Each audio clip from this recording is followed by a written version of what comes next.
ক'ত যায় হা চব দেখোন ভাল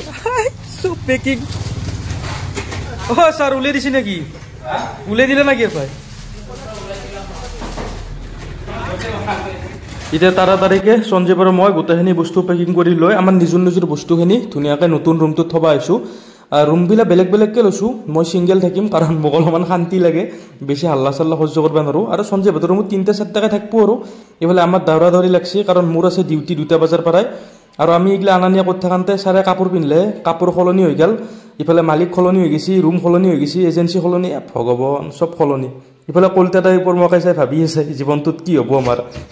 এইটো ৰুমৰ পৰা সেইটো ৰুমক লাগি ৰুম সলনি কৰি থাকোঁতে গ'ল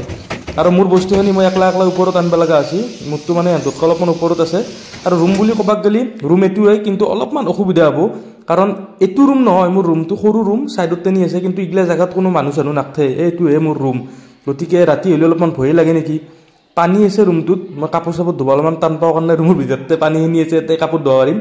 আৰু বিছনা চিছনা আনি কিনে ভিতৰত বিছনাখন লেফ্ট চাইডে ইয়াতে ৰাখিব পাৰিম আৰু ইফালে কিবা কাৰণে যি লাগে মোক ৰাখিব পাৰিম তো গা ধুলোঁ গা চা ধুনীয়াকৈ ধুলোঁ অলপমান অজীৱ লাগছি কাৰণ ৰুমটো আজি বেলেগ পাইছোঁ মোৰ আগৰ ৰুমটো নহয় কিন্তু হ'লেও বহুত ধুনীয়া ৰুম চালা ইমান টেনশ্যন লাগছি ৰুম নাপাম বুলি কিন্তু যিটো ৰুম পাইছোঁ